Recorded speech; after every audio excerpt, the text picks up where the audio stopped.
Welcome to Time News Studios.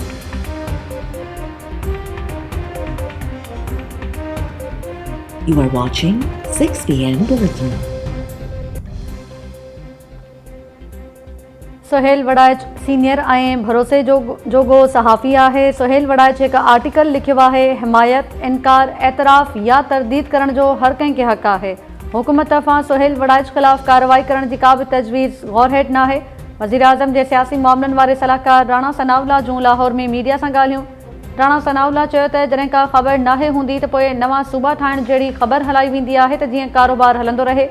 नवनि सूबनि या 27 आइनी तरमीम बाबति हलंदड़ ख़बरूं कूड़ियूं आहिनि।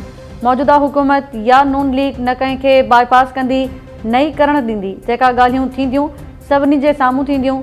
राणा सनाउल्ला चयो त PTI 5 अगस्त एहतजाज जो सॾु ॾिनो हो।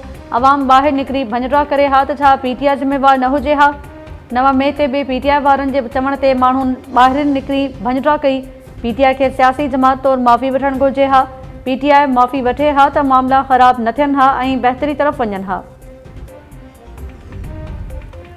लाहौर जी दहशतगर्दी टोड़ अदालत जिना हाउस हमले केस में गिरफ़्तार अलीमा ख़ान जे ॿिए पुटु शेरशाह खे 5 ॾींहनि जे रिमांड ते पुलिस हवाले करे छॾियो।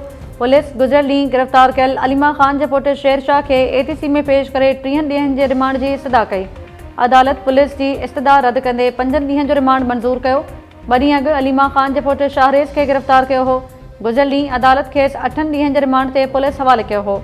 भाउ शाहरेज़ जी पेशी ते शेरशाह आयो हो। वापसी ते पुलिस खेसि गिरफ़्तार कयो। Army chief field marshal Asim Munir चयो आहे त पाक फ़ौज बलूचिस्तान जे अवाम सां कुल्हो कुल्हे में मिलाए गॾु बीठल आहे।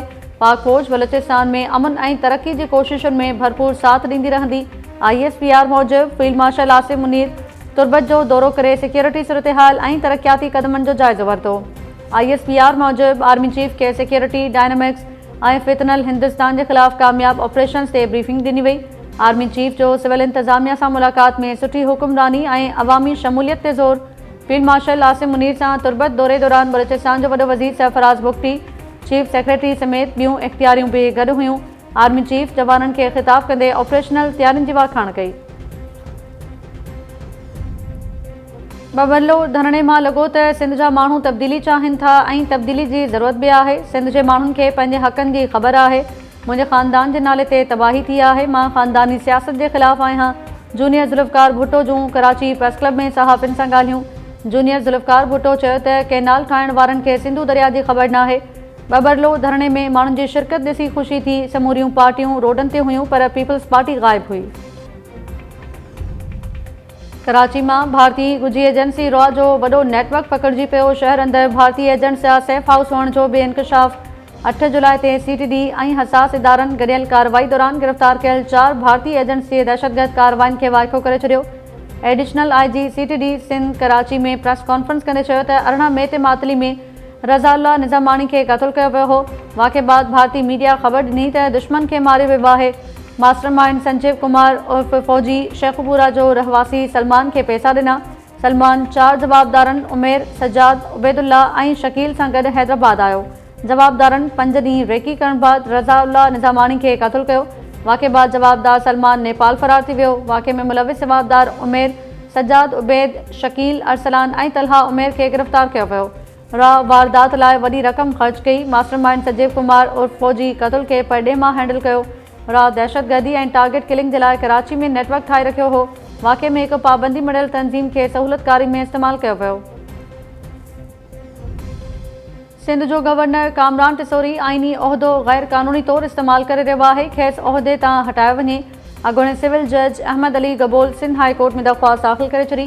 दरख़्वास्त में मौक़िफ़ इख़्तियार कयो वियो आहे त गवर्नर कामरान टिसोरी लसानियत वधाइण लाइ आइनी उहिदे जो ग़लति इस्तेमालु करे रहियो आहे। गवर्नर जो उहिदो ग़ैर सियासी उहिदो आहे। कामरान टिसोरी उहिदे खे मख़सूस पार्टी लाइ इस्तेमालु करे रहियो आहे। गवर्नर हाउस जे सरकारी बजट सियासी जमात लाइ इस्तेमालु करे कामरान टिसोरी हल्फ़ जी भञकड़ी करे रहियो आहे। अॻूणे सिविल जज अहमद अली गबोल दरख़्वास्त में चयो त सदर आइन जे आर्टिकल 101 जी शिक 3 तहत वज़ीर आज़म जे गॾियल मुशावरत सां गवर्नर खे उहिदे तां हटायो हो। अहिड़ी तरह जो ख़त सदर खे लिखियो वियो आहे पर का कार्रवाई न थी आहे। दरख़्वास्त जल्द ॿुधनी लाइ मुक़ररु करण जी बि इस्तदा। गवर्नर हाउस गैर सियासी आहे। गवर्नर कामरान टिसोरी जी वज़ाहत कराची में तकरीब खे ख़िताब कंदे गवर्नर कामरान टिसोरी चयो त पंहिंजे आइनी उहिदे जो ग़लति इस्तेमालु नाहे कयो। कंहिं हिकु जमात खे नवाज़ण ऐं करप्शन जा इल्ज़ाम ग़लति आहिनि। गवर्नर हाउस जी सरकारी बजट अवाम भलाई वारनि कमनि ऐं गवर्नर हाउस ते ई ख़र्च थिए थी। बजट सियासी जमात ते ख़र्च नाहे कई। MQM मूंखे गवर्नर जे उहिदे लाइ नामज़द कयो। सिंध काबीना जा 3 वज़ीर यूनिवर्सिटीज़ जा प्रो चांसलर मुक़रर। नोटिफिकेशन जारी। तालीम खाते सिंध जो वज़ीर सरदार शाह जनरल यूनिवर्सिटीज़ जो प्रो चांसलर हूंदो। सिंध जे आबपाशी खाते जो वज़ीर ॼाम ख़ान शोरो इंजीनियरिंग यूनिवर्सिटीज़ जो प्रो चांसलर हूंदो।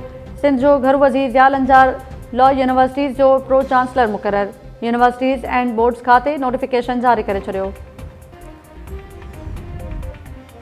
गुड्डू बैराज वटि वॾी ॿोॾि डिक्लेयर। सखर बैराज वटि बि पाणी जो चाड़। विचोले दर्जे जी ॿोॾि बरक़रार। कोठड़ी बैराज वटि बि वहिकिरा वधी विया। गुड्डू बैराज वटि मथां वहिकिरो 5,34,901 क्यूसेक रिकॉर्ड। हेठां वहिकिरो 5,12,099 क्यूसेक रिकॉर्ड। सखर बैराज वटि मथां वहिकिरो 4,23,050 क्यूसेक ते पहुची वियो। हेठां वहिकिरो 3,70,700 क्यूसेक रिकॉर्ड।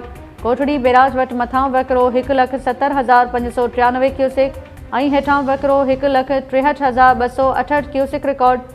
फ्लड फोरकास्टिंग तरफ़ां जारी कयल बयान में चयो वियो आहे त 24 अगस्त खां 30 अगस्त ताईं बरसातुनि जो इम्कान आहे। सिंधु दरिया जे वहिकरनि में वाध जो इम्कान।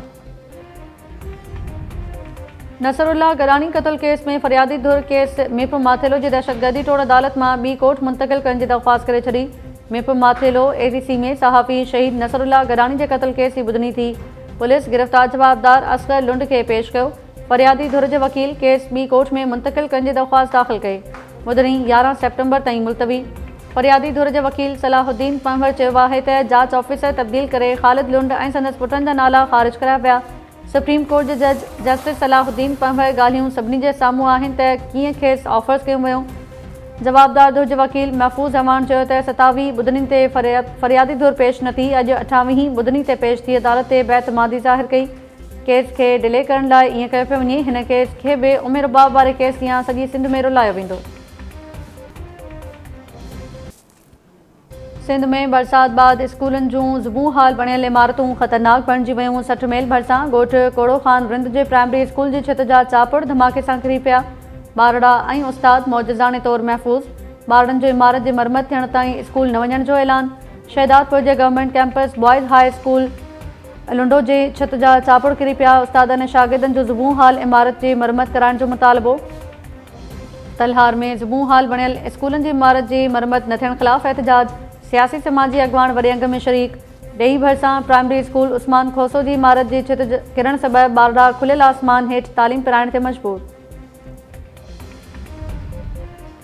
ऐं शिकारपुर में 2 औरतुनि समेत 12 जानियूं गिड़काईंदड़ भया मारपाणी तकरार जे ख़ात्मे लाइ बाबल भयो वटि मेड़मिंत काफ़िलो पहुची वियो। ज़ुल्फ़कार कुमारियो, मक़बूल शेख, अख़्तर ख्वारो, कामरान महर ऐं ॿियनि जी अॻवानी में मेड़मिंत काफ़िलो बाबल ख़ान भयो वटि पहुतो। बाबल भयो मेड़मिंत काफ़िले खे मान ॾींदे फ़ैसिले लाइ राज़ी थी वियो। कुझु ॾींहंनि अंदरि चंगेज़ पंवर फ़ैसिले जी तारीख़ मुक़ररु कंदो। कुझु अरसो अॻु सारियुनि जे वल चोरी थियण तां बाबल भयो जे मामे ज़ुल्फ़कार भयो ऐं अब्दुल रहमान मारफाणी जी धुरियुनि विच में तकरार शुरू थियो हो। 2 औरतुनि समेत 12 ॼणा क़त्ल थी चुका।